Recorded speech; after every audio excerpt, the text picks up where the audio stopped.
कि एक ही समय पर 2020, 2021, 2022 के समय पर प्रधानमंत्री आवास भी दिल्ली में बना और दिल्ली के मुख्यमंत्री का आवास भी बना।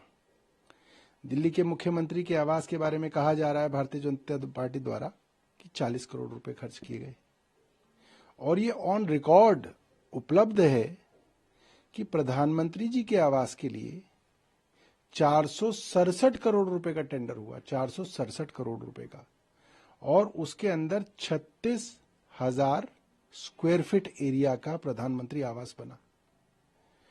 अब ना प्रधानमंत्री आवास नरेंद्र मोदी जी का व्यक्तिगत आवास रहेगा, ना ही मुख्यमंत्री आवास अरविंद केजरीवाल जी का रहेगा। जो प्रधानमंत्री बनेगा उसको वो प्रधानमंत्री आवास मिलेगा, जो मुख्यमंत्री बनेगा उसको मुख्यमंत्री आवास बनेगा। क्या अरविंद केजरीवाल जी ने कोई अपना निजी मकान बनाया है? जवाब ना है। मगर फिर भी अगर इसको इस तरह से कहा जा रहा है, ये दुर्भाग्यपूर्ण है, क्योंकि प्रधानमंत्री जी का पद एक बहुत बड़ा पद है, उस पद की एक गरिमा है। उस पद पे आपको बहुत सोच समझ के अपनी बात कहनी चाहिए। उन्होंने आम आदमी पार्टी की सरकार को आपदा सरकार नाम दिया। उन्होंने कहा कि अन्ना हजारे के साथ आए, लेकिन एक आपदा बन के बीते 10 साल से दिल्ली में बैठे हुए हैं, हर व्यवस्था को कुव्यवस्था में बदल दिया।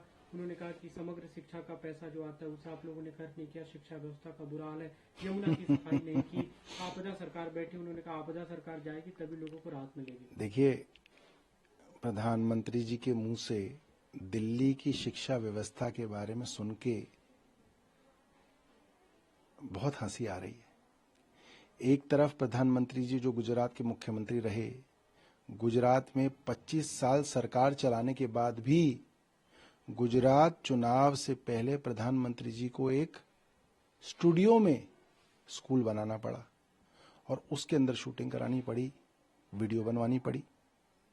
और आज दिल्ली के अंदर बड़े बड़े विदेशों से आने वाले लोग कहते हैं हम सबसे पहले दिल्ली के स्कूलों को देखना चाहते हैं। मैं प्रधानमंत्री जी से भी कहूंगा कि आपका स्वागत है, आप दिल्ली के स्कूलों में आइए और खुद निर्णय कीजिए कि दिल्ली के स्कूलों में काम हुआ है नहीं हुआ है।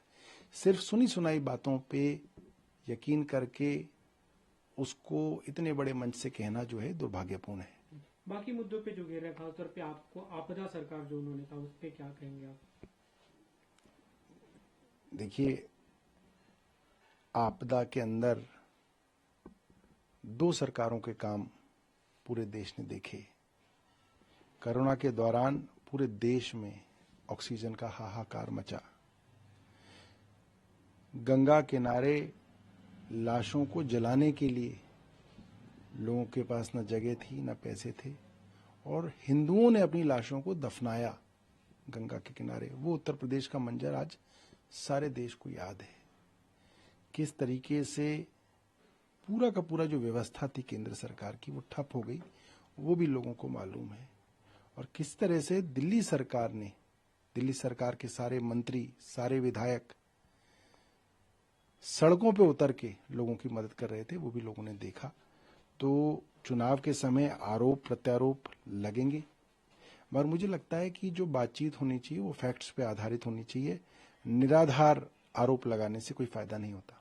हर मामले में उन्होंने कहा कि घोटाले की सरकार है, शराब घोटाला किया, स्कूल में घोटाला किया, इलाज में घोटाला किया, यमुना की सफाई में घोटाला किया। तब बड़ा आरोप एक तरह से उन्होंने लगाया। मैं प्रधानमंत्री जी को चुनौती दे रहा हूं, आप बताइए कि हेल्थ डिपार्टमेंट में क्या घोटाला हुआ?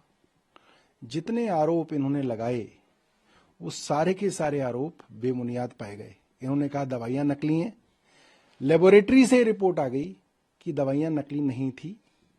सिर्फ दिल्ली के अंदर दवाइयों को रोकने के लिए सरकारी अस्पताल और मोहल्ला क्लिनिकों के अंदर दवाइयां ना पहुंचे, इसके लिए एक झूठा जो है षड्यंत्र किया गया। दवाइयों के वेंडर्स की पेमेंट्स रोकी गई, उनके ऊपर झूठे मुकदमे कराए गए ताकि दिल्ली के अस्पतालों में दवाइयां खत्म हो जाएं। मगर अब वो षड्यंत्र का भी पर्दाफाश हो गया और अब धीरे धीरे जो है सारी समस्याएं जो है ठीक होती जा रही हैं। जो भी मोहल्ला क्लिनिक के विषय में इन्होंने आरोप लगाए वे भी बेबुनियाद पाए गए। तिहाड़ जेल, मंडोली जेल के अंदर हजारों कैदियों के ब्लड टेस्ट किए जाते हैं। जाहिर सी बात है उनके पास कोई फोन नंबर नहीं होते, उनके नंबर 99999999 रिकॉर्ड में लिखे गए, मगर उसका भी हवा बनाया गया, उसको एक स्कैम की तरह दिखाया गया और बाद में हाईकोर्ट से उन लेबोरेटरी के वेंडर्स की पेमेंट के आदेश हुए और उन लेबोरेटरी वालों की पेमेंट की गई, मगर एक षड्यंत्र के तहत दिल्ली के मोहल्ला क्लिनिकों के अंदर दवाई रोकी गई, टेस्ट रोके गए। मगर अब अरविंद केजरीवाल जी के आने के बाद दूध का दूध पानी का पानी हो गया और सारी चीजें सुचारू रूप से चलने लगी। आयुष्मान को लेकर उन्होंने खासतौर पे जिक्र किया कि ये सरकार, आपदा सरकार आयुष्मान को रोक रही है। मैं चाहता हूँ कि हमारे बुजुर्ग स्वस्थ रहें देश भर में। मैं चाह के भी बुजुर्गों की सेवा नहीं कर पा रहा हूँ दिल्ली में।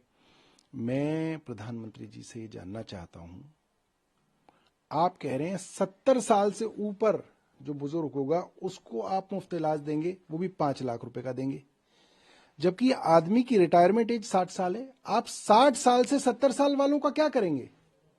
मैं जानना चाहता हूं इस नीति के पीछे क्या है, जब भारत की जो एवरेज एज है वो 67 साल है। तो आपने ये सोच के बनाया कि 70 साल तक तो जीते ही कम लोग हैं, इसलिए 70 से ऊपर वालों को देंगे। अगर आपकी नीयत साफ होती तो आप ये कहते कि 60 साल की उम्र में रिटायर होता है आदमी, उसके पास पैसों की कमी होती है, 60 साल से ऊपर वालों को हम मुफ्त इलाज देंगे।